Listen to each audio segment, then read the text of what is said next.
Kabut turun perlahan dari punggung Gunung Lawu, menutupi lereng yang seolah menggigil dalam sunyi. Di antara gemericik air sendang dan desir daun bambu, seorang pria tua bersorban kain putih duduk bersila di depan api kecil. Dialah Sabdo Palon, bekas penasehat agung Majapahit. Kini hidup menyepi setelah keruntuhan keraton yang pernah menjadi pusat dunia Jawa. Rambutnya telah memutih, matanya redup namun dalam, seperti menyimpan ribuan tahun rahasia bumi. Di sekelilingnya, batu-batu bertulis aksara Jawa kuno mengelilingi lingkaran tempat ia bertapa.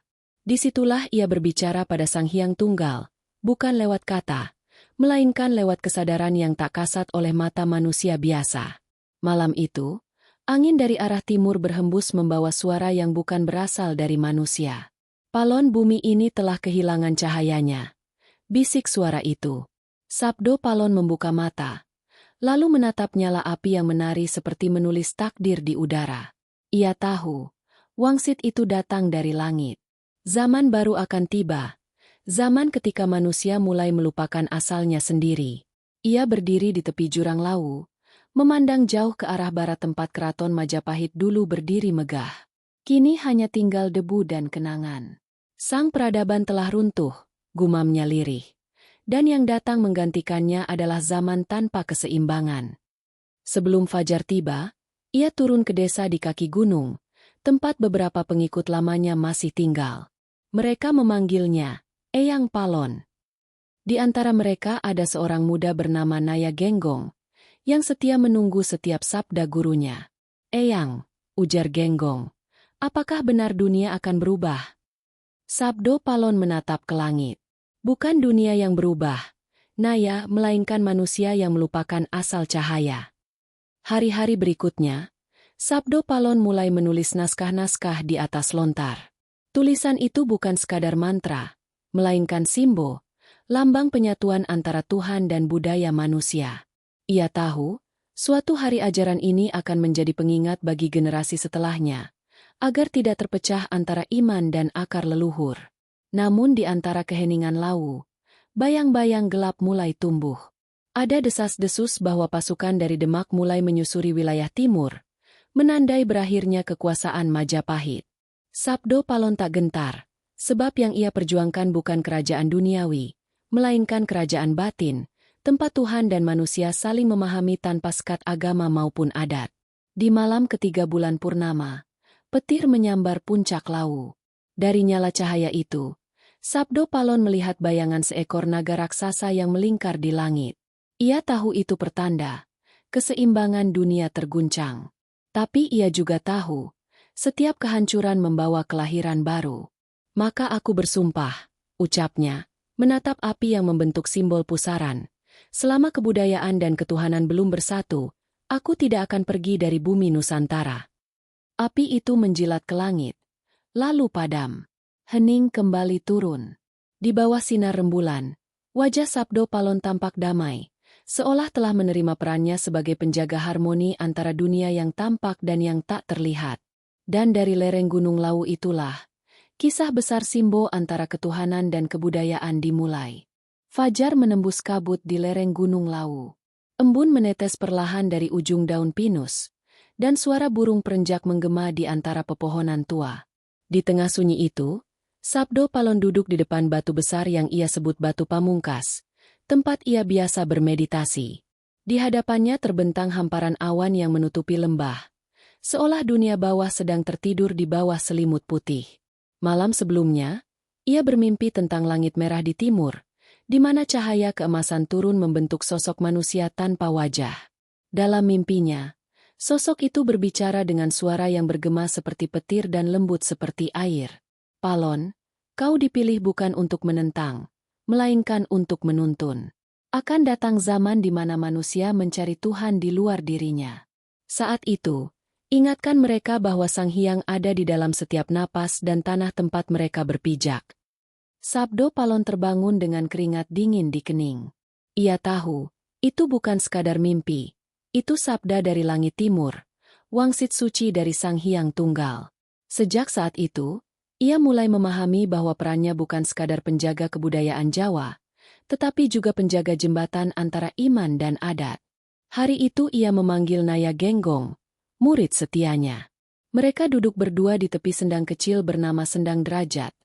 Tempat airnya dipercaya berasal dari mata Gunung Lawu sendiri. Genggong, ujar Sabdo Palon lirih, akan datang agama-agama baru, membawa cahaya namun juga bayangan.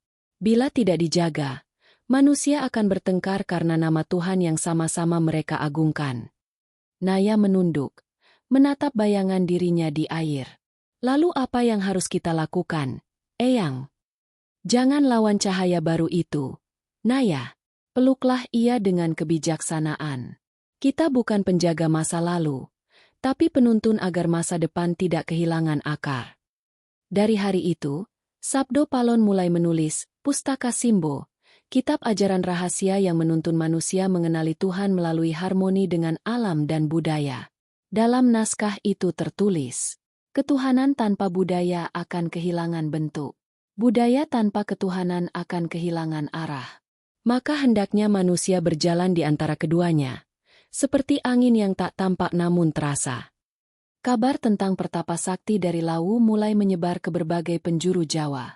Banyak orang datang untuk meminta petuah, mulai dari petani, pendeta Hindu, hingga saudagar Islam dari pesisir. Namun Sabdo Palon tak pernah membeda-bedakan siapapun yang datang. Ia berkata, air sendang tidak memilih siapa yang akan meminumnya. Suatu malam, datang seorang tamu misterius. Lelaki itu berpakaian serba hitam, membawa tongkat kayu dan mengenakan surban kecil di kepala. Ia memperkenalkan diri sebagai Ki Mahesa Langit, pengelana dari Tanah Demak. Eyang Palon, ujarnya, aku datang membawa pesan. Zaman Majapahit telah benar-benar berakhir. Sebuah kerajaan baru tumbuh, berlandaskan syariat dari tanah seberang. Sabdo Palon memandangnya lama, lalu tersenyum tipis. Kerajaan boleh berganti, Ki Mahesa. Tapi bumi ini tetap satu, langitnya tetap yang sama. Siapapun penguasanya, ia hanyalah penjaga sementara. Yang abadi hanyalah keseimbangan. Ki Mahesa mengangguk, lalu meninggalkan sehelai kain bertuliskan kalimat Arab di tangan Sabdo Palon. Ia membacanya pelan, merasakan getar dalam setiap huruf yang tak sepenuhnya ia pahami, namun ia rasakan maknanya di hati. Malam itu ia sadar, bahasa Tuhan bisa datang dalam banyak rupa, dan setiap lidah manusia hanyalah pantulan kecil dari cahaya besar yang sama. Beberapa hari kemudian, petir menyambar puncak Lawu. Naya Genggong melihat gurunya berdiri di atas batu pamungkas, dikelilingi cahaya keemasan. Naya, teriak Sabdo Palon di tengah gemuruh. Ingatlah ini, bila suatu hari budaya dan agama bertikai, carilah Simbo, lambang kesatuan yang kita tanam hari ini. Dari celah awan, suara seperti kidung terdengar, mengalun di antara gemuruh. Ketuhanan dan kebudayaan bukan dua jalan yang berbeda. Keduanya adalah sepasang sayap menuju langit yang sama. Cahaya itu mereda, menyisakan keheningan yang sakral.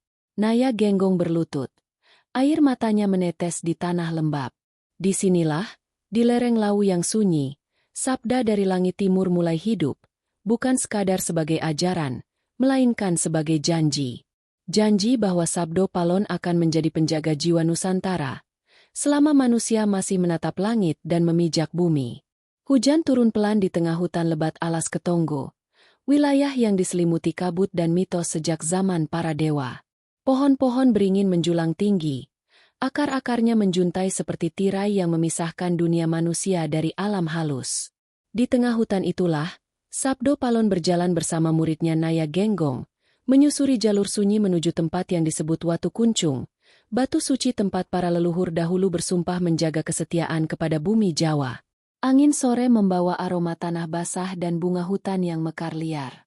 Setiap langkah Sabdo Palon seolah diiringi bisikan halus dari arwah leluhur yang mendiami hutan itu. Naya Genggong melangkah hati-hati, sesekali menatap ke arah gurunya yang tampak seperti bayangan hidup antara manusia dan gaib. Eyang, ujar Naya lirih, mengapa kita datang ke tempat ini? Konon hutan ini tempat berkumpulnya makhluk tak kasat mata. Sabdo Palon tersenyum samar. Karena disinilah batas dunia manusia dan dunia roh bertemu. Naya, Bila kita ingin menjaga keseimbangan, maka sumpah itu harus diucapkan di tempat keseimbangan dilahirkan. Mereka tiba di tengah hutan, di mana batu besar berlumut berdiri tegak dikelilingi lingkaran pohon. Di sana, Sabdo Palon menancapkan tongkatnya, lalu duduk bersila. Langit mendung menggantung di atas kepala, dan suara petir jauh di timur seperti memberi isyarat bahwa alam ikut menyimak. "Dengarlah, Naya," ucapnya dengan suara yang dalam. "Zaman sedang berubah.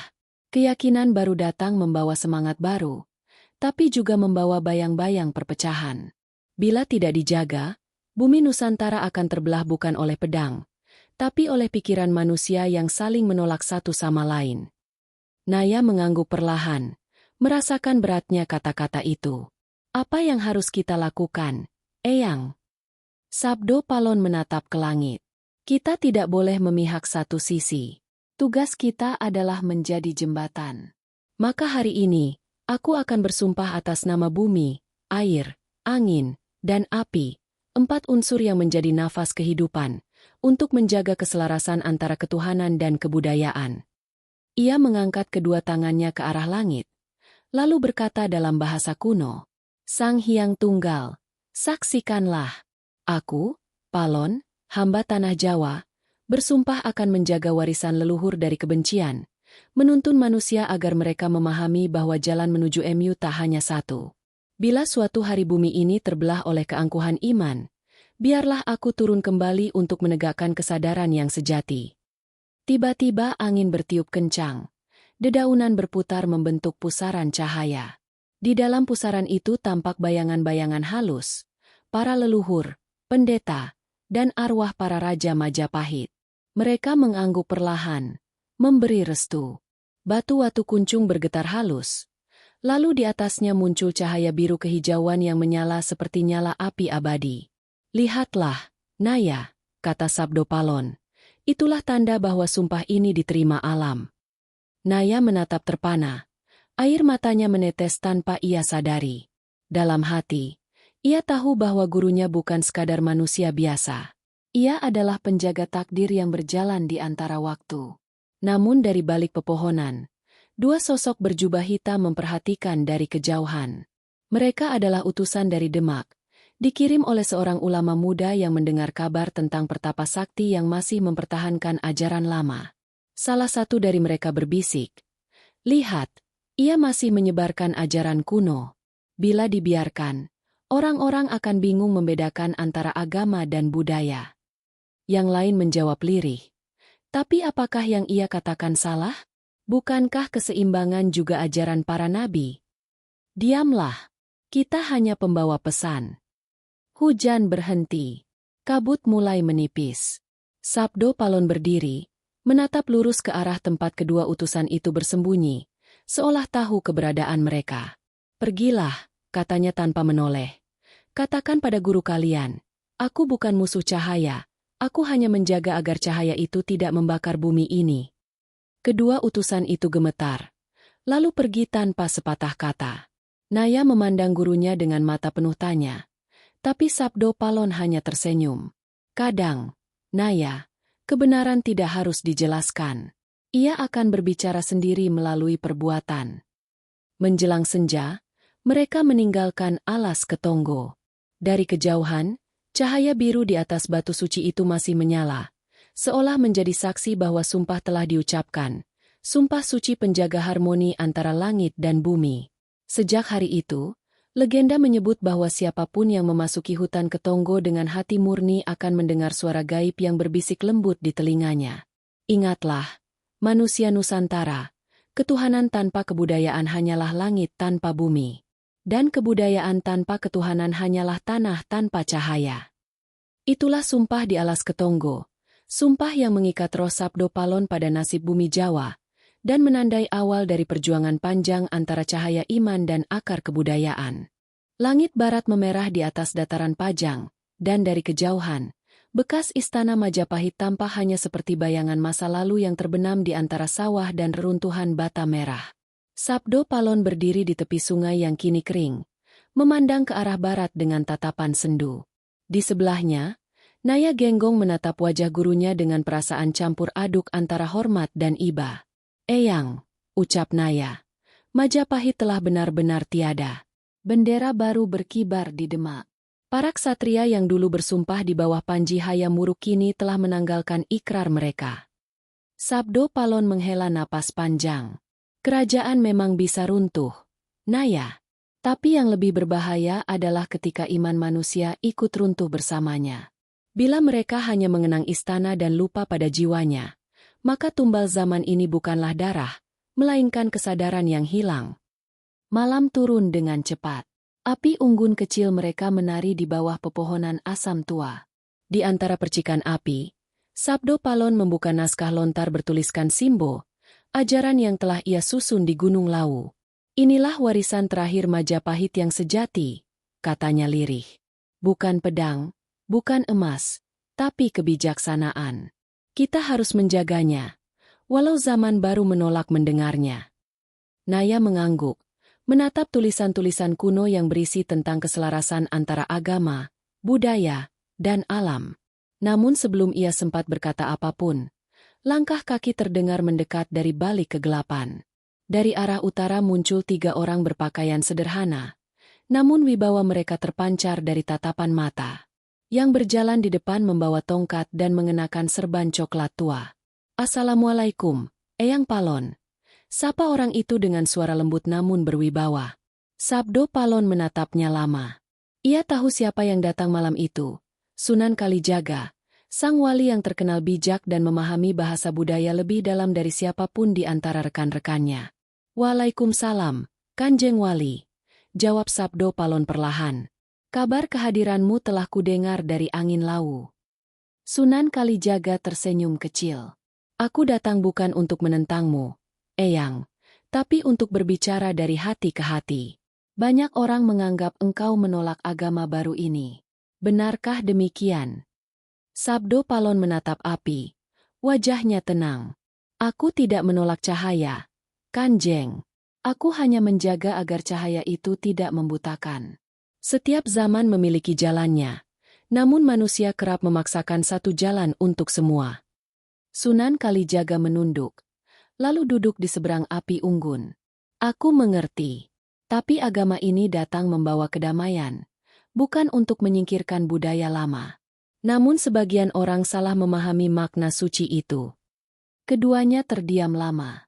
Angin berembus pelan, membawa aroma bunga melati liar dari arah sungai. Di tengah keheningan itu, Sabdo Palon berkata, "Bila demikian, biarlah aku menjadi penjaga batasnya. Aku tidak akan melawan agama yang datang, tapi aku juga tak akan membiarkan kebudayaan Jawa musnah. Karena tanpa akar, pohon iman pun akan tumbang." Sunan Kalijaga mengangkat pandangan, matanya berkilat lembut. "Dan bila engkau menjaga akar itu, aku akan menjaga cabangnya agar tumbuh ke langit. Mungkin jalan kita berbeda, tapi tujuannya sama, Sang Hyang Tunggal yang kita sebut dengan nama yang berbeda." Sabdo Palon tersenyum. "Maka engkaulah satu dari sedikit manusia yang memahami makna sejati dari wangsit langit timur itu, Kanjeng." Sunan Kalijaga berdiri, menancapkan tongkatnya di tanah. "Tapi ingat, Eyang, untuk menyeimbangkan zaman, selalu ada tumbalnya. Zaman tak pernah berganti tanpa pengorbanan." Kata-kata itu menggema lama di telinga Sabdo Palon. Setelah sang wali pergi, ia menatap langit malam yang mulai diselimuti mendung. "Benar, Kanjeng," gumamnya lirih. "Setiap zaman butuh tumbal. Dan bila harus ada yang menjadi korban untuk menjaga keseimbangan, biarlah itu aku." Beberapa hari kemudian, kabar datang dari pesisir. Pasukan Demak menaklukkan sisa perlawanan di wilayah timur. Banyak pertapa dan pelaku kebatinan ditangkap. Naskah-naskah kuno dibakar. Sabdo Palon tahu, waktunya semakin dekat. Ia mengumpulkan murid-muridnya di tepian Bengawan Solo. "Anak-anakku," ujarnya dengan suara berat. "Zaman Majapahit telah menyerahkan napasnya pada masa baru. Tapi jangan pernah biarkan cahaya lama padam. Bawa ajaran ini ke dalam hati, bukan ke dalam perang. Karena perang melahirkan dendam, sedangkan kesadaran melahirkan harmoni." Malam itu, Ia menenggelamkan sebagian naskah Simbo ke dasar sungai, agar kelak ditemukan oleh mereka yang siap memahaminya. Air Bengawan beriak lembut, seolah ikut meratapi akhir sebuah era. Bukan kerajaan yang hilang, katanya kepada Naya, tapi kesadaran manusia tentang jati dirinya. Maka biarlah tumbal zaman ini aku persembahkan bukan dengan darah, tapi dengan keheningan. Kabut naik dari permukaan air, menyelimuti tubuh Sabdo Palon hingga hanya bayangannya yang terlihat samar. Di balik kabut itu, terdengar suaranya bergetar seperti mantra. Zaman boleh berganti, tapi aku tetap di sini, menjadi saksi antara ketuhanan dan kebudayaan, hingga keduanya bersatu dalam satu nafas. Dan malam itu, sungai yang tenang menjadi saksi, tumbal sebuah zaman telah lahir, bukan dari kematian, tapi dari kesediaan seorang bijak menanggung perpecahan manusia dengan cinta dan doa. Air Bengawan Solo mengalir tenang di bawah cahaya rembulan. Dari permukaannya, bayangan langit tampak bergetar pelan, seolah bumi dan langit sedang berdialog dalam bahasa yang hanya dipahami oleh yang tercerahkan. Di tepian sungai itu, Sabdo Palon duduk bersila di atas batu datar. Tongkatnya tertancap di samping, matanya terpejam seperti menatap ke dalam dimensi yang tak terlihat. Di belakangnya, Naya Genggong menjaga dalam diam, sementara suara jangkrik dan gemericik air menjadi irama alam malam itu. Beberapa hari telah berlalu sejak pertemuan dengan Sunan Kalijaga di Pajang. Namun sabda sang wali itu masih bergema di benak Sabdo Palon. Zaman tak pernah berganti tanpa tumbal.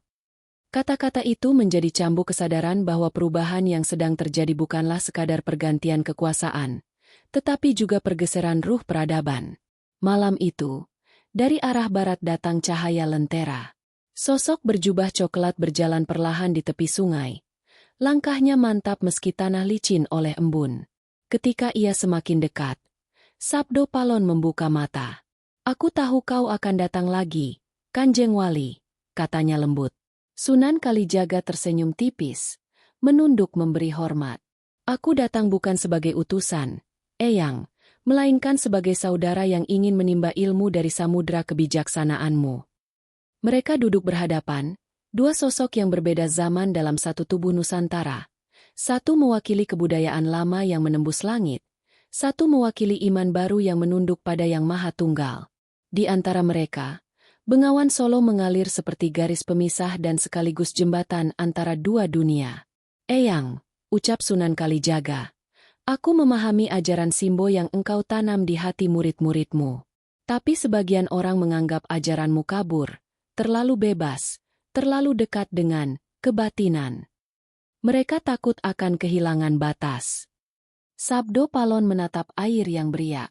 "Batas hanyalah ilusi bagi yang belum mengenal kedalaman, Kanjeng. Ketuhanan sejati tidak membatasi, melainkan merangkul. Yang membuat manusia terpisah bukan Tuhan, tapi ketakutan mereka terhadap perbedaan." Sunan Kalijaga terdiam sejenak, lalu berkata, "Benar, namun manusia butuh bentuk untuk memahami yang tak berbentuk. Bila iman tanpa wadah, ia akan menguap tanpa makna. Bukankah budaya adalah wadah itu?" Sabdo Palon tersenyum. "Maka engkau sudah memahami makna Simbo itu sendiri." Angin malam berembus lembut, membuat lentera di tangan Kalijaga bergetar. "Kanjeng," lanjut Sabdo Palon, "aku tidak menolak agama barumu. Tapi lihatlah, banyak yang datang membawa pedang, bukan cinta. Mereka memaksa lidah bumi ini untuk mengucap dalam bahasa langit asing. Aku khawatir, bila akar kebudayaan ini dicabut, manusia akan kehilangan arah dalam menyembah." Sunan Kalijaga menatap dalam. "Aku tahu. Karena itu aku datang bukan dengan pedang, tapi dengan tembang." Ia kemudian mengambil seruling bambu dari balik jubahnya dan meniup pelan. Suaranya mengalun lembut, membentuk melodi yang memantul di air sungai. Nada-nadanya bukan Arab, bukan Jawa, tapi sesuatu di antara keduanya. Harmoni yang seolah menyatukan dua dunia. Sabdo Palon memejamkan mata, mendengarkan. Dalam keheningan itu, ia melihat cahaya emas turun di atas permukaan air, membentuk simbol lingkaran dengan titik di tengah, simbol kesatuan. "Lihatlah, Kanjeng," katanya perlahan. "Itulah yang kumaksud. Agama dan budaya bukan dua sisi yang harus bertentangan, melainkan dua tangan yang saling menopang untuk menegakkan manusia menuju cahaya. Sunan Kalijaga berhenti meniup serulingnya, lalu menatap simbol cahaya di sungai yang berkilau lembut. Dan cahaya itu hanya muncul bila manusia berhenti menghakimi satu sama lain, katanya pelan. Sabdo Palon menatapnya dengan kagum. Kau telah melewati batas antara iman dan kebijaksanaan, Kanjeng. Mungkin engkaulah jembatan yang akan menyelamatkan bumi Jawa dari kehancuran batinnya. Mereka terdiam lama, dua sosok itu, seolah membiarkan sungai menjadi saksi kesepakatan tak tertulis di antara mereka. Seekor bangau putih terbang rendah melintas di atas air, meninggalkan riak halus yang menghapus lambang cahaya tadi, tanda bahwa kesatuan itu tidak perlu dipamerkan, cukup dirasakan. Sebelum berpisah, Sunan Kalijaga berkata lembut, Eyang, bila suatu hari manusia lupa pada Simbo, aku akan menyelipkannya dalam tembang dan wayang. Agar ketika mereka bernyanyi dan menonton, sesungguhnya mereka sedang mengenal Tuhan. Sabdo Palon tersenyum haru. Dan aku akan menjaga dari balik kabut, memastikan tembangmu tak hilang di telan zaman. Fajar perlahan naik di ufuk timur, mengubah warna bengawan menjadi keemasan. Dua manusia bijak itu berdiri, saling menunduk, lalu berjalan ke arah yang berlawanan. Satu menuju dunia kasat mata, satu menuju alam rahasia. Sejak hari itu, penduduk di tepian bengawan sering mendengar suara seruling tanpa sumber, mengalun di antara kabut pagi. Mereka percaya itu suara Sabdo Palon dan Sunan Kalijaga, yang terus berdialog dalam keabadian tentang satu hal yang tak pernah berubah. Bahwa ketuhanan dan kebudayaan bukan dua jalan yang berbeda, melainkan dua nafas yang menghidupkan jiwa Nusantara. Langit selatan mulai berwarna kelabu. Angin dari Laut Jawa berhembus kencang menembus lereng Gunung Lawu, membawa hawa dingin dan aroma hujan. Kabut turun lebih tebal dari biasanya, seolah alam tengah menyiapkan panggung bagi pergulatan batin yang akan menentukan arah zaman.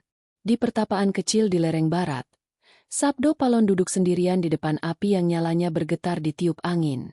Di sekitarnya, naskah-naskah pustaka Simbo tersusun rapi, sebagian mulai rapuh dimakan usia. Sudah bertahun-tahun sejak pertemuan terakhirnya dengan Sunan Kalijaga di tepian Bengawan. Dunia di bawah sana terus berubah. Di pesisir utara, menara-menara masjid menjulang. Di pedalaman, banyak petapa meninggalkan laku leluhurnya karena takut disebut kafir. Sabdo Palon melihat perubahan itu bukan dengan amarah, tapi dengan rasa kehilangan yang sunyi. Ia tahu, yang bergeser bukan hanya ajaran, melainkan roh kebudayaan itu sendiri, roh yang membuat manusia menyatu dengan alam dan sesamanya. Suatu sore, Naya Genggong datang tergesa, wajahnya tegang. Eyang, murid-murid di desa Kembang Arum bertengkar. Mereka saling menuduh sesat karena berbeda cara memuja. Ada yang mengikuti ajaran dari pesisir, ada yang setia pada Simbo. Mereka hampir saling bunuh. Sabdo Palon menghela napas panjang, matanya redup. Inilah badai yang kutakutkan, Naya. Bukan badai dari langit, tapi badai dari hati manusia yang merasa paling benar. Ia menatap muridnya, lalu berkata pelan, persiapkan dirimu. Malam ini kita akan pergi ke sana. Ketika malam turun, mereka tiba di desa Kembang Arum. Petir menyambar di kejauhan, dan hujan turun deras mengguyur tanah. Di tengah balai desa, dua kelompok warga saling berhadapan dengan wajah penuh kebencian. Beberapa membawa obor, sebagian menggenggam senjata tajam. Di tengah mereka berdiri seorang lelaki muda berpakaian putih, pengikut ajaran baru dari Demak, berhadapan dengan seorang tua berpakaian kain hitam, penjaga adat desa. Berhenti! Suara Sabdo Palon menggema, menembus hujan seperti suara dari dalam bumi. Semua kepala menoleh. Dalam cahaya petir, wajahnya tampak tegas. Rambut putihnya menempel di dahi. Apakah kalian lupa pada tanah yang kalian pijak? Lupa pada udara yang sama kalian hirup? Lelaki muda itu menjawab lantang. Kami hanya ingin menegakkan kebenaran, Eyang. Ajaran lama ini penuh tahayul. Kami ingin murni menyembah Tuhan tanpa perantara. Sabdo Palon menatapnya dalam-dalam. Dan apakah Tuhanmu mengajarkan untuk membakar rumah saudaramu sendiri demi kemurnian? Hening. Hujan mereda menjadi rintik. Dalam diam yang berat itu, Sabdo Palon mengangkat tangannya dan berkata, "Kemarilah, kalian berdua." Lelaki muda dan orang tua berpakaian hitam maju dengan langkah ragu. Sabdo Palon menancapkan tongkatnya di tanah yang becek, lalu menggambar simbol, lingkaran dengan titik di tengah, menggunakan ujung tongkat. Inilah simbol. Lihat dan pahami. Lingkaran ini adalah kebudayaan, wadah, bentuk, bahasa manusia. Titik di tengah adalah ketuhanan, sumber kehidupan. Bila kau memisahkan keduanya, lingkaran akan kosong, dan titik itu tak punya tempat berpijak. Keduanya menunduk. Wajah mereka berubah. Air hujan menghapus sebagian gambar simbol itu, seolah alam sendiri ikut menyucikannya. Ketuhanan tanpa kebudayaan adalah langit tanpa bumi, lanjut Sabdo Palon. Dan kebudayaan tanpa ketuhanan adalah bumi tanpa cahaya. Jangan jadikan Tuhan sebagai alasan untuk membenci, karena setiap kebencian adalah penolakan terhadapnya. Kata-kata itu menggema di antara bunyi hujan. Perlahan, para warga mulai menurunkan senjata. Lelaki muda yang tadi berteriak kini berlutut, menatap tanah. "Eyang, aku malu. Aku mencari Tuhan di langit, padahal ia selalu ada di dalam hati dan tanah tempat aku berdiri." Sabdo Palon mengangguk pelan. "Itulah yang selama ini ingin aku ajarkan. Simbol bukan lambang agama baru, tapi jembatan kesadaran agar manusia tidak tersesat dalam bayang-bayang keyakinannya sendiri." Malam itu, setelah badai reda, warga desa bersama-sama menyalakan api unggun di tengah alun-alun. Mereka bernyanyi dengan bahasa lama dan berdoa dengan nama baru, dalam harmoni yang indah. Sabdo Palon memandang dari kejauhan, hatinya tenang. Namun jauh di dalam dirinya, ia tahu badai yang lebih besar sedang menunggu. Alam bergetar, dan suara dari langit terdengar lirih memanggil. "Palon, kesabaranmu akan diuji. Simbol akan tercerai sebelum bersatu kembali. Dan manusia akan melupakan namamu sebelum memahami maknanya." Ia menutup mata, tersenyum pahit. "Bila itu kehendak Sang Hyang Tunggal, biarlah aku menjadi badai itu sendiri, agar manusia belajar dari guntur yang menyambar." Di puncak lau malam itu, petir menyambar batu besar, meninggalkan bekas guratan berbentuk pusaran, tanda alam atas sumpah baru Sabdo Palon. Sejak saat itu, para petapa lau menyebut malam itu sebagai lintang simbol, malam ketika langit dan bumi bersekutu untuk menjaga kesadaran Nusantara di tengah badai zaman. Dan Sabdo Palon, sang penjaga keseimbangan, kembali masuk ke dalam kabut, meninggalkan dunia manusia yang belum selesai dengan perdebatan tentang Tuhan, sementara ia terus menjaga api kesatuan dari balik tabir yang tak bisa dijangkau mata. Beberapa bulan setelah peristiwa badai di Kembang Arum, langit di lereng Gunung Lawu kembali cerah. Burung-burung jalak berterbangan di udara yang bersih, dan embun pagi menggantung di ujung daun cemara. Namun di hati Sabdo Palon, masih bergema suara dari langit malam itu, pesan gaib yang menyebut bahwa simbol akan tercerai sebelum bersatu kembali. Ia tahu, itu bukan ancaman, melainkan pertanda perubahan zaman yang tak bisa dielakkan. Suatu pagi, Naya Genggong mendaki menuju pertapaan membawa kabar. "Eyang, ada utusan dari timur datang mencarimu. Mereka menyebut dirimu sebagai penjaga ilmu Sangkan Paraning Dumadi. Mereka ingin menimba ilmu ketuhanan dari Eyang." Sabdo Palon hanya tersenyum samar. "Ketuhanan bukan air di sendang yang bisa ditimba, Naya. Tapi biarlah, bawalah mereka ke sini. Bila niat mereka jernih, Lawu akan menyambut." Beberapa hari kemudian, datanglah 3 orang utusan dari tanah Blambangan, berpakaian putih dengan sorban tipis di kepala. Pemimpinnya seorang lelaki paruh-baya bernama Ki Jayeng Raga, berwajah teduh namun matanya tajam penuh tanya. "Kami datang dari jauh untuk mencari makna keseimbangan, Eyang." Di timur, orang-orang mulai melupakan asal. Mereka menyembah Tuhan tapi melupakan bumi.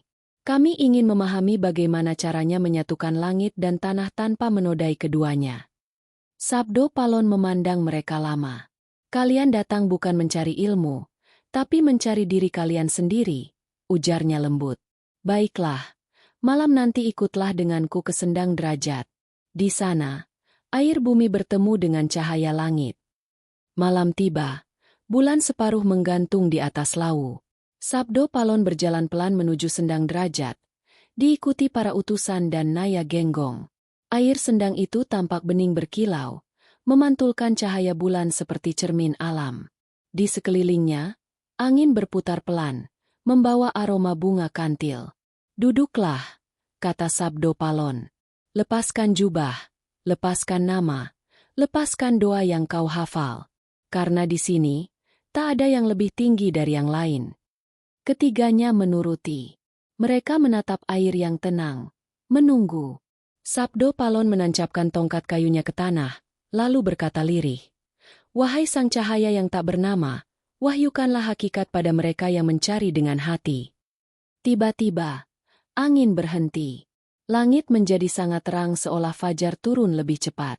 Dari permukaan sendang, muncul kilatan cahaya berputar membentuk pusaran lembut. Cahaya itu memantul ke wajah masing-masing, memperlihatkan bayangan masa lalu mereka, keserakahan, kebanggaan, dan luka-luka batin yang selama ini disembunyikan. Ki Jayengraga menatap cahayanya sendiri dan bergetar. "Eyang, apakah ini cahaya Tuhan?" Sabdo Palon menjawab dengan suara seperti bergema dari dalam bumi. "Cahaya itu bukan Tuhan, tapi bayangannya dalam dirimu. Jika engkau tidak mengenal bayanganmu, bagaimana bisa mengenal sumbernya?" Air sendang bergolak perlahan, dan dari dalamnya muncul bayangan Simbo, lingkaran dengan titik cahaya di tengahnya. Namun kali ini, titik itu berdenyut hidup, menyinari wajah semua yang hadir. Sabdo Palon berdiri tegak, tongkatnya bergetar halus. Inilah Simbo derajat, lambang kesadaran ketika manusia memahami bahwa ketuhanan bukan berada di luar dirinya, melainkan di dalam kebudayaannya sendiri. Para utusan itu menangis. Mereka merasa seolah seluruh beban hidup mereka luluh bersama air sendang. Ki Jayengraga bersujud. "Eyang, kami datang untuk mencari Tuhan di puncak, tapi ternyata ia bersemayam dalam diri dan dalam tanah yang kami injak." Sabdo Palon menatap bulan, lalu berkata pelan, "Begitulah hakikatnya. Ketuhanan tanpa kebudayaan membuat manusia terasing dari dirinya sendiri. Dan kebudayaan tanpa ketuhanan menjadikan manusia sombong seperti dewa yang lupa asal." Malam itu, cahaya dari sendang derajat menembus langit, terlihat dari desa-desa di bawah gunung. Orang-orang yang melihatnya berbisik, "Lawu menyala, tanda dari Sang Palon." Mereka tidak tahu bahwa malam itu, Simbo telah hidup kembali dalam bentuk baru, bukan hanya lambang, tapi kesadaran yang terlahir dari perjumpaan antara air dan cahaya, bumi dan langit, manusia dan ilahi. Sebelum fajar, Sabdo Palon memandang murid-murid barunya. "Kembalilah ke timur. Ajarkan apa yang kau temukan malam ini, tapi jangan sebut namaku. Biarlah manusia mengenal kebenaran tanpa terikat sosok. Bila suatu saat dunia melupakan Simbo, maka saat itulah benihnya tumbuh di hati mereka." Ki Jayengraga dan dua pengikutnya menunduk hormat, lalu turun gunung dalam keheningan. Sementara Sabdo Palon menatap kembali ke air sendang yang kini tenang, dan berbisik pada dirinya sendiri. "Simbo telah hidup lagi. Tapi berapa lama manusia mampu menjaganya sebelum mereka saling berebut atas nama kebenaran itu sendiri?" Kabut naik perlahan, menutup pemandangan. Dari balik kabut, hanya sisa cahaya sendang yang masih berkilau seperti mata bumi yang terus mengawasi. Dan di antara suara jangkrik, terdengar lirih suara Sabdo Palon. "Selama masih ada air yang memantulkan cahaya, selama itu pula aku akan menjaga keseimbangan antara Tuhan dan kebudayaan manusia." Pagi itu, kabut di lereng Gunung Lawu menipis pelan, memperlihatkan sinar mentari yang lembut menembus pepohonan pinus. Di bawah cahaya itu, Sabdo Palon berdiri menatap jauh ke lembah. Ia tahu, ketiga utusan dari timur telah membawa ajaran Simbo derajat ke tanah mereka. Namun di hatinya, tumbuh rasa khawatir, bukan pada kesetiaan mereka, tapi pada bagaimana manusia akan memelintir makna kebenaran sesuai kehendak hatinya sendiri. "Eyang," suara Naya Genggong memecah keheningan. "Aku bermimpi aneh semalam. Aku melihat para leluhur menangis di tepi sungai besar. Airnya hitam, dan di atasnya mengapung naskah-naskah tua terbakar. Apakah itu pertanda buruk?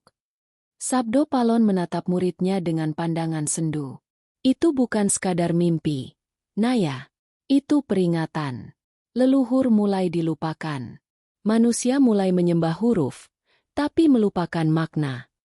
Ia menoleh ke arah timur, di mana cahaya mentari semakin terang. Mari, kita pergi ke dataran rendah. Aku ingin melihat sendiri bagaimana manusia kini menafsirkan Simbo. Mereka berjalan menuruni gunung selama 3 hari 3 malam. Di sepanjang perjalanan, Sabdo Palon melihat perubahan yang membuatnya terdiam lama. Sawah-sawah luas kini terbengkalai karena orang-orang sibuk membangun tempat ibadah yang megah. Anak-anak tak lagi menari di bawah bulan. Mereka diajari hanya untuk menghafal doa tanpa tahu maknanya. Gamelan di pendapa desa sunyi, sementara menara baru berdiri tinggi menggantikan patung penjaga desa. Ketika mereka tiba di desa Watu Lumbung, mereka mendapati kerumunan besar di alun-alun. Di tengahnya, seorang pemuka agama berpakaian putih sedang berpidato dengan lantang. Tinggalkan adat lama. Itu semua peninggalan sesat. Tuhan tidak butuh sesaji, tidak butuh tarian, tidak butuh gamelan. Ia hanya ingin kita tunduk. Sabdo Palon berdiri di antara kerumunan tanpa berkata apa-apa. Ia melihat di sekitar. Banyak wajah ragu dan takut. Ada yang ingin mempertahankan tradisi leluhur, tapi tak berani melawan kata-kata itu. Setelah sang pemuka selesai berbicara, Sabdo Palon maju perlahan. Wahai anak muda, suaranya lembut tapi menggema. Kau bilang Tuhan tak butuh tarian. Tapi siapa yang menciptakan tubuh untuk menari? Kau bilang ia tak butuh gamelan. Tapi siapa yang memberi manusia telinga untuk mendengar harmoni? Kerumunan hening. Sang pemuka memandangnya dengan heran. Siapa engkau, orang tua? Mengapa berani menentang firman? Aku bukan penentang, jawab Sabdo Palon. Aku penjaga keseimbangan. Ketika engkau menghapus kebudayaan atas nama kesucian, sesungguhnya engkau sedang menghapus cermin tempat Tuhan memantulkan wajahnya di dunia. Ia berjalan ke tengah alun-alun, lalu menggambar Simbo di tanah dengan tongkat kayunya. Inilah lambang yang diwariskan para leluhur. Titik di tengahnya adalah Tuhan, dan lingkarannya adalah kebudayaan manusia. Jika kau buang lingkarannya, titik itu kehilangan wadahnya. Manusia akan kehilangan arah, karena mereka tak lagi punya bahasa untuk menyebut cinta. Beberapa orang tua desa menunduk menangis. Mereka merasa kata-kata itu membangunkan sesuatu yang lama tertidur di hati mereka. Sementara sang pemuka masih terdiam, wajahnya tak lagi penuh amarah. Aku hanya takut, katanya pelan, bahwa manusia akan lebih sibuk dengan seni daripada Tuhan. Sabdo Palon tersenyum. Seni adalah jalan menuju Tuhan bila dilakukan dengan kesadaran. Leluhur kita menari bukan untuk memuja diri, tapi untuk menyatu dengan irama alam. Mereka membuat sesaji bukan untuk menyuap dewa, tapi untuk mengingatkan diri bahwa hidup harus memberi sebelum menerima. Angin bertiup lembut, membawa aroma bunga kenanga dari lereng Lawu. Di langit, awan membentuk pusaran seperti Simbo, seolah alam ikut menyetujui ucapan itu. Orang-orang mulai berlutut, dan di tengah mereka, Sabdo Palon menutup matanya, berdoa dalam diam. Malamnya, di pendapa desa, warga berkumpul. Gamelan yang lama terdiam mulai ditabuh pelan. Anak-anak menari di bawah cahaya obor, sementara para sesepuh menuturkan kisah leluhur. Sabdo Palon duduk di pojok, menatap api unggun. Naya, katanya pelan, lihatlah, leluhur tak pernah benar-benar mati. Mereka hanya tertidur dalam ingatan manusia. Naya Genggong menatapnya kagum. Eyang, apakah ini artinya manusia mulai sadar kembali? Sabdo Palon menggeleng perlahan. Belum. Ini baru percikan kecil di tengah gelap. Masih banyak yang akan menolak. Masih banyak yang akan berperang atas nama Tuhan. Tapi selama satu anak kecil mau menari dengan hati murni, selama satu orang tua masih menabuh gamelan dengan cinta, maka jiwa leluhur tetap hidup. Ia menatap bintang-bintang yang berkilau di langit, lalu berbisik. Leluhur adalah cermin masa depan. Barang siapa melupakannya, akan berjalan tanpa bayangan di bawah matahari.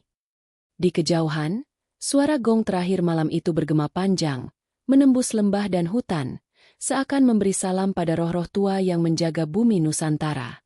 Sabdo Palon berdiri perlahan, memandang api unggun yang mulai padam. "Mari, Naya," ujarnya lirih. "Perjalanan kita belum selesai. Masih ada satu tempat terakhir yang harus kita datangi, tempat di mana manusia akan diuji. Apakah mereka benar-benar memahami makna Simbo, atau hanya memujanya sebagai lambang kosong?"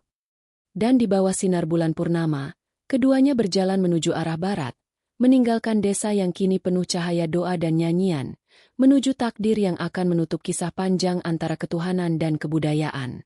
Malam itu, bulan purnama menggantung sempurna di atas Gunung Lawu, memantulkan cahaya ke tanah seperti lentera raksasa dari langit. Sabdo Palon dan Naya Genggong telah menempuh perjalanan panjang, menembus hutan, lembah, dan desa-desa yang berubah.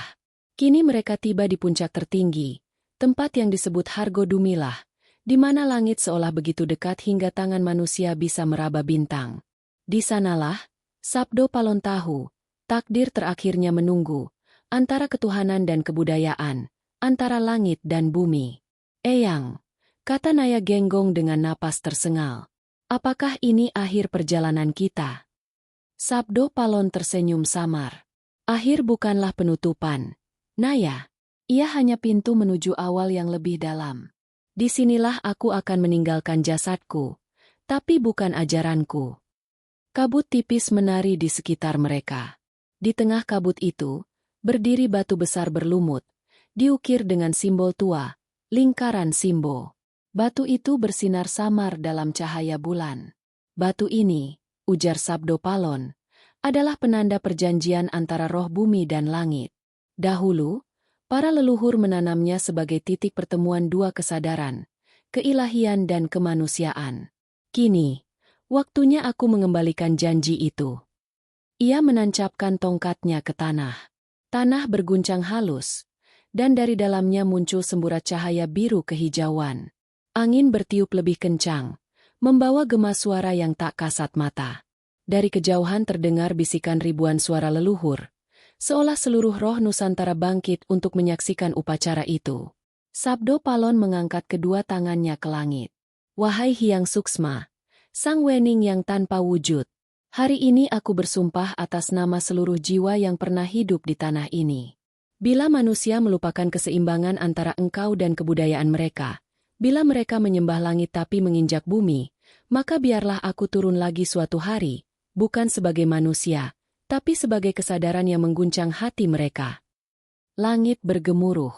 Petir menyambar di kejauhan, namun tak membakar apapun. Cahaya putih menyelimuti tubuhnya, dan di sekelilingnya, batu-batu mulai bergetar. Naya Genggong menunduk dalam-dalam. Air matanya jatuh ke tanah. "Eyang, jangan pergi. Dunia masih butuhmu." Sabdo Palon menoleh, tersenyum penuh kasih. "Aku tak pernah pergi, Naya. Aku hanya berubah wujud. Saat manusia mengingat tarian, nyanyian, doa, dan alam sebagai satu kesatuan, saat itu aku hidup di hati mereka." Ia kemudian menatap ke arah barat, tempat matahari biasanya tenggelam. "Ketika dunia diliputi kegelapan, dan manusia kehilangan makna tentang Tuhan, aku akan kembali dalam bentuk yang mereka pahami, mungkin sebagai bisikan angin, mungkin sebagai suara dalam mimpi, mungkin sebagai petir yang membelah kesombongan." Tiba-tiba, langit terbuka. Cahaya seperti tirai turun dari awan, melingkupi Sabdo Palon. Naya Genggong menjerit, berlari ingin meraih gurunya, tapi tangan itu hanya menyentuh udara kosong. Tubuh Sabdo Palon perlahan larut dalam cahaya, menjadi kabut bercahaya yang berputar mengelilingi batu Simbo. Dari dalam pusaran itu, terdengar suaranya bergema. "Ketuhanan tanpa kebudayaan akan kehilangan wajah. Kebudayaan tanpa ketuhanan akan kehilangan jiwa. Maka simpanlah Simbo dalam hatimu, karena di sanalah Tuhan dan manusia bersatu." Cahaya itu perlahan memudar, meninggalkan hanya tongkat kayu dan batu Simbo yang kini bersinar lembut. Naya Genggong berlutut, menggenggam tanah yang masih hangat. "Eyang, aku bersumpah akan menjaga ajaranmu. Selama napas masih ada, aku akan menyalakan Simbo di hati manusia. Hari berganti. Naya Genggong membangun padepokan kecil di kaki Lawu, di tepi Sendang Derajat. Ia menulis ulang seluruh ajaran eyangnya dalam serat yang disebut Serat Simbo Palon. Namun ia tidak menulis nama gurunya di sana, hanya simbol lingkaran dan titik di tengah. Ia tahu, sebagaimana pesan gurunya, biarlah nama dilupakan, asalkan makna hidup. Berabad-abad kemudian, serat itu ditemukan kembali oleh para pujangga Jawa. Sebagian memahami maknanya, sebagian menuduhnya sesat. Namun ajarannya terus hidup dalam bentuk lain, dalam seni, dalam tembang, dalam cara orang Jawa menyapa alam dengan hormat, dan dalam keyakinan bahwa Tuhan bukan hanya di langit, tapi juga di dalam tanah, dalam air, dalam napas kehidupan itu sendiri. Dan setiap kali petir menyambar puncak Lawu, para pendeta gunung berkata dengan hormat, "Itu Sabdo Palon yang mengingatkan manusia." Setiap kali gamelan berbunyi di malam purnama, setiap kali seorang penari menundukkan kepala sebelum menari, roh Sabdo Palon hadir, menjaga keseimbangan yang tak pernah mati. Di langit Lawu yang berwarna ungu menjelang fajar, kabut berputar membentuk lingkaran, dan di tengahnya muncul satu bintang terang seperti titik cahaya, Simbo terakhir, tanda bahwa sumpah Sabdo Palon masih hidup di antara manusia yang mengingat asalnya. Dan begitulah akhir kisahnya, bukan kematian, tapi penyatuan. Sabdo Palon tidak lenyap. Ia menjadi napas Nusantara, menjadi jembatan antara ketuhanan dan kebudayaan, agar manusia tak lupa bahwa keduanya adalah satu.